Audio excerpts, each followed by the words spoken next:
everyone, I'm Bonita from Pennies to Dollars, and welcome back to my channel. Today we are going to talk about building your holiday menu around your budget.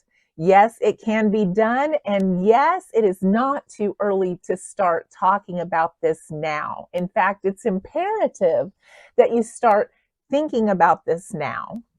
In the past, not the last couple of years, but in the past, I always made a huge spread at the holidays. Let me give you an example. I made ham, turkey. I made 2 vegetables, deviled eggs.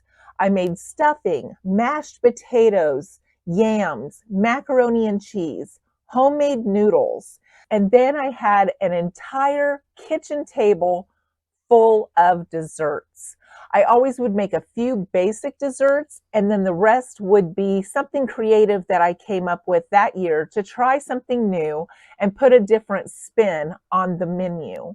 A lot of these things that I made were tried and true, were family recipes, were things that people looked forward to when they came to my house. And there's a few that I haven't been able to cut out of my budget because they are that special.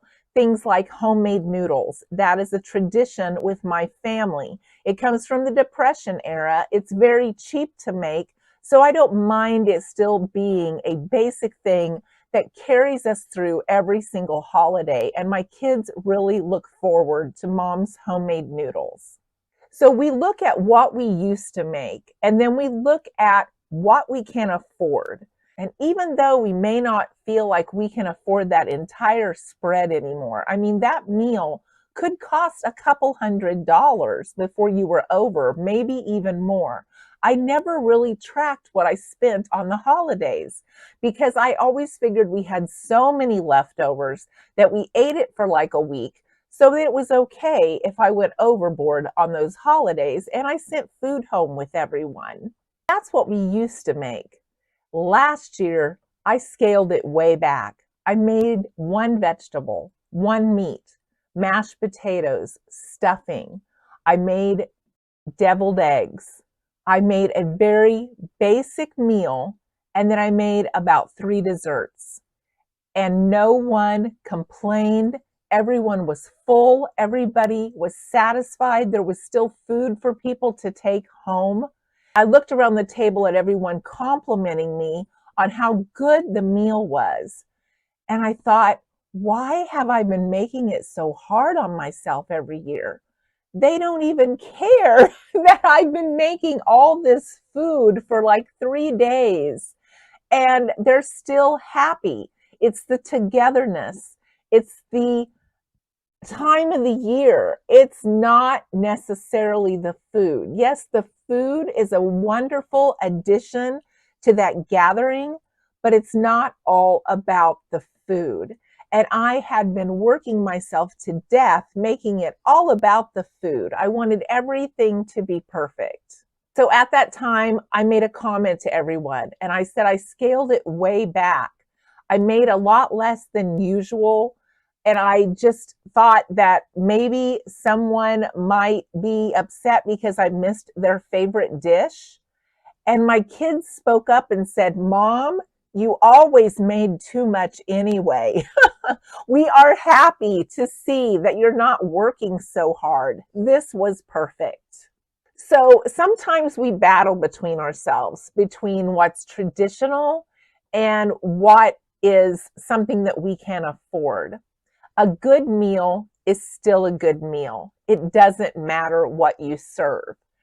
When I had young children at home and we had very, very little money, there were several years that we only had a baked chicken. The kids were young.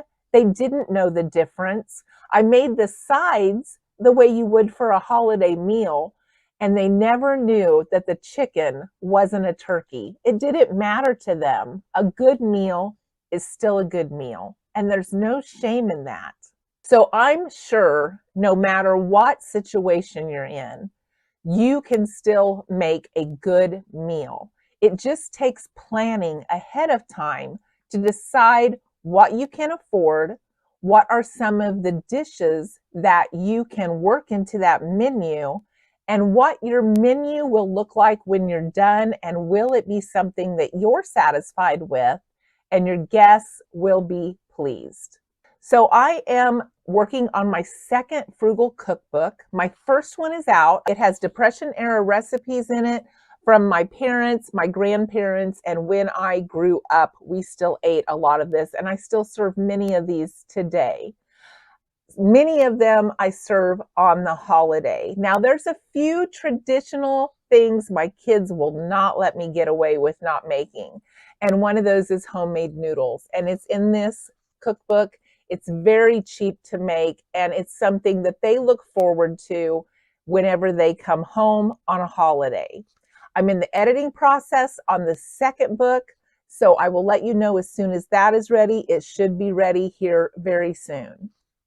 So on about our budget for our holiday menu, start making decisions. What is traditional, like those homemade noodles? What is something that's affordable? What is something that you guys like that may not necessarily be something that you make on the holidays that you can add into that menu, like deviled eggs? And look for sales, for discounts, for markdowns. Use down your freezer enough that you can make space for that turkey or things that you find that are on good sale prices. Like right now, whipped cream is only about $1 a container.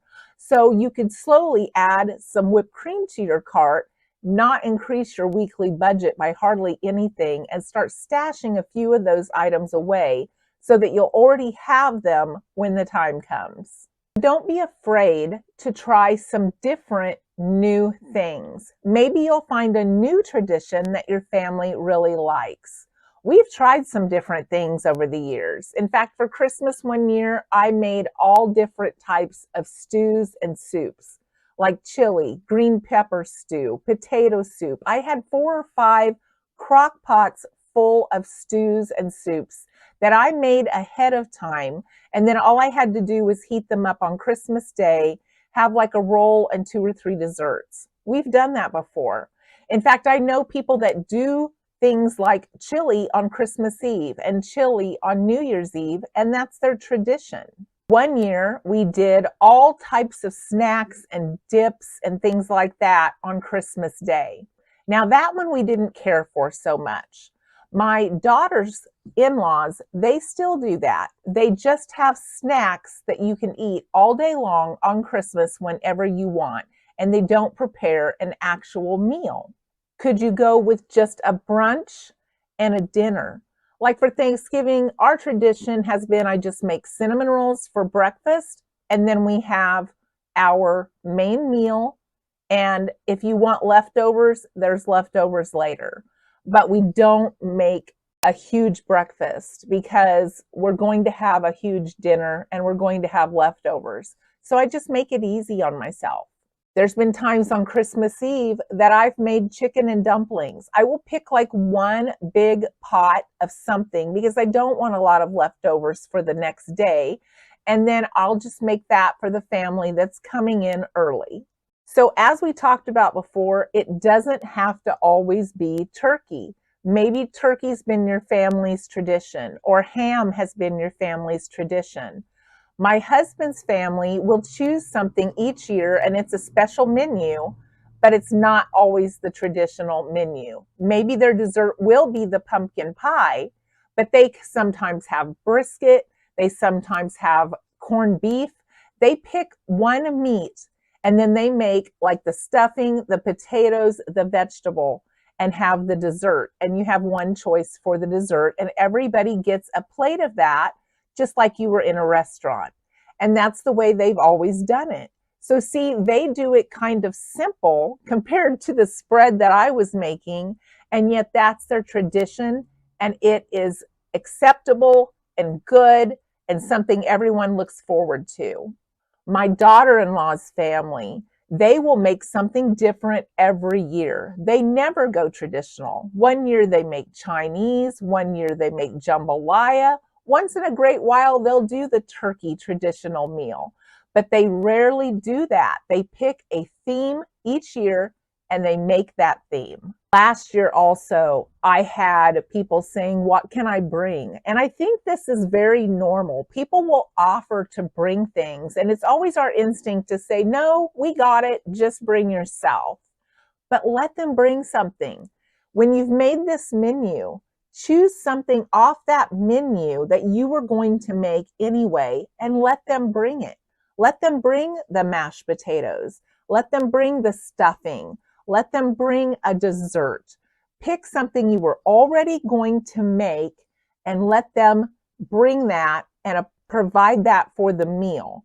That also helps your cost. It helps your time. It helps your back.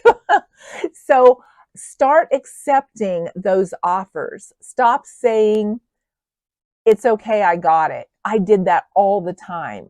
Last year I changed it to, could you bring the green bean casserole?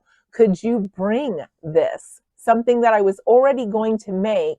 And then that kept me from having to buy those ingredients and make those ingredients. And I still kept my menu basic.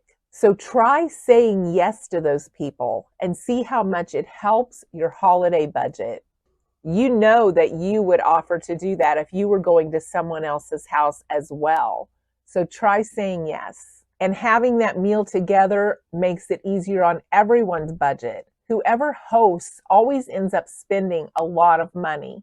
But if you do it this way, you don't spend as much. For instance, when I grew up and I went to my grandmother's, she would provide the meat and maybe a couple of dishes, and everyone else that came provided a dessert, a vegetable, a potato. The rule was back then you were to bring one carried in dish per member of your family. And we ended up with a huge spread because we had a huge family. But grandma didn't have to make that much and didn't have to spend that much. So it worked out beautifully every year, and you had tons of choices. So this year, I've already started a few of my menu selections. The first thing is we made these cheddar biscuits from Aldi last year. They're gluten-free. They taste a lot like those Red Lobster biscuits, and everybody loved them, including the not gluten-free people. So we bought some of these on sale at Aldi this year, and I have enough for one of the holiday meals, maybe both of them. And so that's one of the things we're going to have, and I picked it up early. We're also going to have deviled eggs, a family favorite. Eggs have started to come down here in Kansas. In fact, I was able to get them on sale at Dillon's this last week for 99 cents for 18 eggs. So I picked up 3 dozen of those. We go through a lot of eggs. My husband eats them every day for breakfast, but with eggs coming down, I will be able to make deviled eggs, and it doesn't take hardly anything else to put with the eggs to make them. So another frugal thing. And then we are also going to have gluten-free pumpkin pie dessert. I make the pumpkin on the bottom like a pie, and then I get like a gluten-free yellow cake mix and do it kind of like a dump cake on top with the gluten-free yellow cake mix. We had that last year, and it also went over really well with everyone. No one missed the pumpkin pie because that was what we substituted for it, and it was absolutely delicious. So think ahead. Think, what can I pick up now? What can I make that will not crunch my budget? We're going to go into this holiday season feeling confident, feeling prepared, and being excited that when we get to the other side, that it will be a wonderful holiday and we won't have broke the bank. So let me know in your comments some of the things that you're starting to pick up now to prepare for the holiday. Thanks for listening today, and I hope you have a great week.